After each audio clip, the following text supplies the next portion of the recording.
सवाल कि अगर कोई बाइक परचेज़ करनी चाहिए तो आप किस टाइप की बाइक परचेज़ कर सकते हो, ठीक है। तो दो तीन पॉइंट लेके चलूँगा मैं। अभी तो गॉडिक भाई से मिलना है, ठीक है, और मैं आप लोग को आज समझ लो फ्री का ज्ञान देने आया हूँ कि अगर आपको कोई भी बाइक ख़रीदनी है तो आपको बाइक कैसी ख़रीदनी चाहिए। लाइक ऐसे किसी की हवाबाजी के चक्कर में ना ले लेना कि भाई उसके पास ये गाड़ी है तो मेरे पास भी होनी चाहिए, ठीक है। तो ये इस चीज़ में पता है दिक्कत क्या है, दिक्कत आपको आ जाएगी। दिक्कत ये है कि जैसे आप मान लो कि वो कहावत सुनी है ना कि भाई हाथी पालना और हाथी को मेंटेन करना बहुत बड़ी चीज़ें हैं दोनों। हाथी लेना तो आसान है, उसको पालना बड़ा मुश्किल है। ये वाली सुना होगा ना कहावत कहीं ना कहीं। तो वही है, वही सेम गाड़ियों के साथ भी यही चीज़ है कि आप हाथी पाल तो सकते हो लेकिन उसको खिलाना पिलाना वाली दिक्कत वाली सीन। जैसे मान लो आपने कोई जोश जोश में सुपर बाइक ले ली, स्टार्टिंग में बता रहा हूँ, अगर आप बिगिनर राइडर हो तो जैसे अरे एग्जांपल छोड़ो, सबसे बढ़िया एग्जांपल यहाँ पर NS 400 का है। जो लोग NS 400 ले लेते हैं तो उनको लगता है कि इसकी मेंटेनेंस भी वैसी नॉर्मल बाइक जैसी होगी। भाई वो ले तो लेते हैं लेकिन उसकी मेंटेनेंस में उनकी फट जाती है। क्यों? क्योंकि भाई बिगिनर राइडर हैं, कभी चलाया तो है नहीं गाड़ी। पहली बात तो उनका क्रैश होगा अगर वो कोई गाड़ी नहीं चलाए उससे पहले, जिनकी फर्स्ट गाड़ी रहती है। और दूसरा रीज़न ये है कि उसकी मेंटेनेंस, अगर आप मान लो मेंटेन भी कर लोगे तो उसको, तो दो लौंडा भी आ गया, तो उसको वो नहीं कर पाओगे मेंटेन, ठीक है, अगर ले भी लिए। तो पहली चीज़ आप अपनी नीड देख के बाइक लो। जैसे आपको आपकी नीड क्या है कि आपको डेली कम्यूटिंग करनी है या वीकेंड्स पे जाना है या लॉन्ग राइड करनी है। लॉन्ग राइड के लिए एडवेंचर बेस्ट है। अगर डेली कम्यूट कर रहे हो तो कम्यूटर इज बेस्ट ऑप्शन, ठीक है। और अगर हवाबाजी करनी है तो भाई तो आप कर ही सकते हो हवाबाजी। हाँ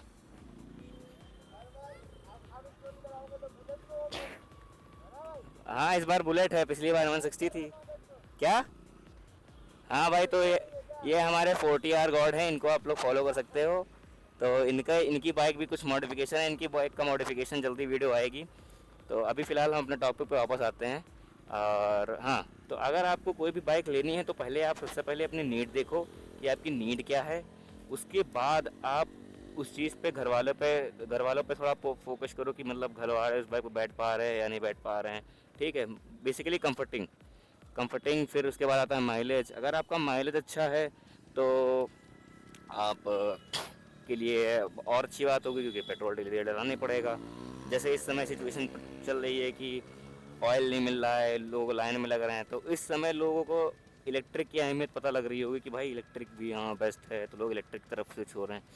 तो भाई सबका अपना अपना टाइम है। अगर क्रूड ऑयल ख़त्म होता है तो कभी ना कभी तो लोग इलेक्ट्रिक पे जाएंगे ही। फिलहाल वो फ्यूचर की बात है, 10-12 साल के बाद देखना इलेक्ट्रिक पे लोग आएंगे। अभी ये चल रहा है, अभी चल रहा है, जब तक चल रहा है क्रूड ऑयल है, वॉर जब तक चल रही चलने दो। उसके बाद कहीं ना कहीं लोगों को स्विच करना है उस चीज़ों पे, ठीक है। तो यही है कि अगर आप अपना सब प्लान कर लो कि आप गाड़ी मेंटेन कर लोगे, उसकी EMI वगैरह हर चीज़, फिर उसके बाद कोई बाइक लो, ठीक है। तो यही थी छोटी सी एक मेरी कहावत। बाकी ये हमारे गौड़ भाई आए गए हैं, इनकी ये गाड़ी देख लो कुछ ऐसी है। हाँ भाई, भाई ये गाली दे रहे हैं, ठीक है। अब इनको मैं रिपोर्ट मरवा दूंगा, ठीक। ये पता नहीं, ये देखिए इनके एग्जॉस्ट साउंड सुनिए। अब जैसे ये छपरी बना कर रहे हैं, ये सब नहीं करना है आपको। ये सब बहुत गलत चीज़ें हैं। जो जो उसने गाड़ी ले तो ली है, अब तेल डलाने के लिए ये भी लाइन में खड़े थे। इतनी देर में खड़े रहे तब कहीं जाके तेल मिला है। देख लो, आवाज़ सुनाने की कोशिश कर रहे हैं हमको। लेकिन इन्हीं सब चीज़ों से आपको इन्फ्लुएंस नहीं होना है। लाइव एग्जांपल है हमारे पास छपरी, ठीक है। तो है दोस्ती हमारे भाई छपरी हैं तो क्या कर सकते हैं।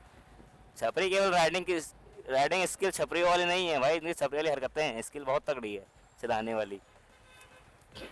सिंपल सी बात यही है कि अगर आपको कोई गाड़ी वगैरह लेनी है, ठीक है, तो सबसे पहले आप जाओ शोरूम विज़िट कर लो। शोरूम विज़िट करो, जिस टाइप की बाइक आपको पसंद है सिंपली उसकी टेस्ट राइड लो। TD राइड हर गाड़ियों को मिलती है। मोस्टली अगर आप महंगे सेगमेंट में जाते हो तो वो भले ना दें, लेकिन बेसिक गाड़ियाँ लाइक 300 cc से नीचे या बुलेट वगैरह की, इन सब की TD गाड़ियाँ आपको मिलती है या वो अवेलेबल करा देते हैं कहीं ना कहीं से। तो उस चीज़ की आप पहले TD राइड लो, आप उससे कंफर्टेबल हो या नहीं कंफर्टेबल हो ये चीज़ देखो उसमें। अगर आप फुली सेटिस्फाइड हो फिर उनसे बात करो। अगर आप डाउन पेमेंट देने जा रहे हो तो EMI वगैरह की बात कर लो। दो दो रेट पे होता है शायद, एक फ्लैट रेट पे और एक एक मेरे को रेट नहीं याद आ रहा है। अगर फ्लैट रेट ही बेस्ट होता है मेरे को लग रहा है, ठीक है। तो फ्लैट रेट इन दोनों में डिफरेंस इतना सा है कि जैसे कि अगर आप 50,000 समझ लीजिए, कोई एक बाइक है, उसकी 1 लाख रुपए की डाउन पेमेंट दिए हो आप, और गाड़ी की ऑन रोड प्राइस 2 लाख रुपए है।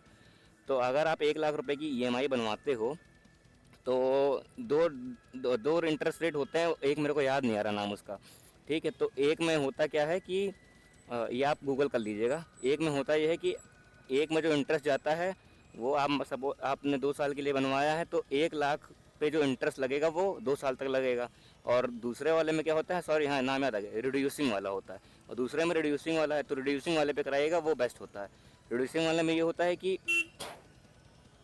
अगर आप ईएमआई करवाते हो तो अगर आप जैसे एक ईएमआई दे दिए 5,000 रुपये की, तो नेक्स्ट ईएमआई जो बनेगी वो आपकी 95,000 रुपये बनेगी। तो ये दोनों डिफरेंस है। दो ईएमआई रेट होते हैं, एक फ्लैट और रिड्यूसिंग। तो रिड्यूसिंग वाला बेस्ट होता है। और तो ये हो गई आपकी ईएमआई वगैरह की बात। बाकी अब और उनसे बात करो कि कौन से बैंक पे कितना इंटरेस्ट जा रहा है, ये भी उनकी सेटिंग होती है कई कई ब्रोकर्स की, कि वो लोग आपको महंगे रेट पे दिला देते हैं। ठीक है, टोटली डिपेंड्स ऑन बैंक कि बैंक पे कितना लोन इंटरेस्ट जा रहा है, कितना अमाउंट जा रहा है। और तीसरा चीज़ होता है कि पैसा अगर आपको कम कराना है तो उनसे आप एसेसरीज़ का पैसा कम करवा सकते हो। अगर आप गाड़ी कैश ले रहे हो या फाइनेंस ले रहे हो, बात करने पे डिपेंड करता है, तो वो कम कर देते हैं। ठीक है, चौथा होगा अगर हेलमेट मिलता हो तो हेलमेट ले लेना भाई, कोई बुरी बात नहीं है, हेलमेट ले लो। बाकी तो आप अगर आप राइड कर रहे हो तो अलग से लोगे ही, वरना कम्यूटिंग के लिए, डेली कम्यूटिंग के लिए बेस्ट होता है वो हेलमेट जो देते हैं कंपनी। अरे अभी जाता मैं।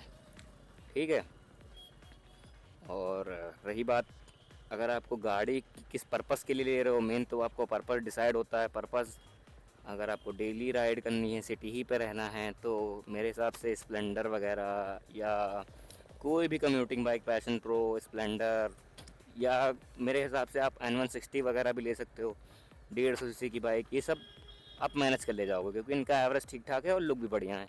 अब तो बहुत सारी कम्यूटिंग बेस्ट बाइक आ गई हैं, अंडर 1 लाख में और 2 लाख में भी हैं। तो 2 लाख में बेसिकली आपको लुक वगैरह मिल जाएगा। जैसे अभी एक लॉन्च हुई थी ग्लैमर X125, उसमें बहुत सारे फीचर्स हैं जो प्रीमियम बाइक्स में आते हैं, सुपर बाइक्स में आते हैं। ट्रैक्शन कंट्रोल, क्रूज कंट्रोल, ये सब नहीं मिलता है कोई बाइकों में, लेकिन उसमें है। तो भाई फीचर पे मत जाओ, आपको देखो जैसा फीचर होगा उस हिसाब से उसकी मेंटेनेंस होगी। कोई फीचर ख़राब हो गया, अब लेके दौड़ोगे कंपनी। तो यही सब बातें हैं। और एक और बाइक है एक्सट्रीम 125R, वो भी ले सकते हो आप। तो टोटली डिपेंड ऑन यू कि आपको लेना क्या है, क्योंकि मार्केट में कम से कम नहीं तो हज़ारों टाइप की बाइक हैं और इंसान इसी में कंफ्यूज है कि किस टाइप की बाइक उसको चाहिए। इंसान गाड़ी तो ले लेता है, फिर उसको दिक्कत होती है, अरे यार पैर नहीं पहुंच रहे हैं, हैंडलिंग रेडियस कम है इसका, और माइलेज नहीं दे रही है, मेंटेनेंस बहुत ज़्यादा है, एग्जॉस्ट किसी किसी को लगवाना होता है तो उसमें और उसका माइलेज चला जाता है जो थोड़ा बहुत रहता भी है। तो बहुत सारी चीज़ें हैं, ये सारी चीज़ें देख के फाइनली डिसाइड कर लो। उसके बाद घर वालों से बात कर लो कि मैं ये गाड़ी लेने जा रहा हूँ, आप इससे कंफर्टेबल हैं या नहीं हैं, फिर जाके बाइक लो। तो इससे क्या होगा कि आप घर वालों की नज़र में भी अच्छे हो जाओगे और आपका भी काम हो जाएगा।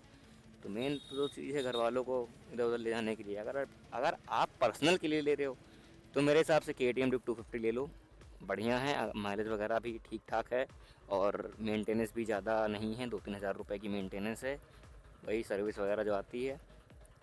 तो KTM Duke 250 थोड़ी प्रीमियम कैटेगरी की बाइक है, थोड़ी महंगी भी है। इसकी ऑन रोड प्राइस लखनऊ में शायद 2.5 लाख रुपए है। बाकी आप अपने एरिया में पता कर सकते हो कि कितने की क्या है। इसकी TD ले लो आप, फिर इसके बाद आपको कोई और गाड़ी चलाने का मन ही नहीं करेगा। एक बार चला के देखना, फिर बताना। बाकी यही था आज का ज्ञान इस वीडियो में, और मिलते हैं किसी और वीडियो में किसी और दिन। तब तक के लिए मिलते हैं नेक्स्ट वीडियो में। Bye bye, tata. ख़त्म यहीं तक था जो भी था, हम आ गए घर। Good night.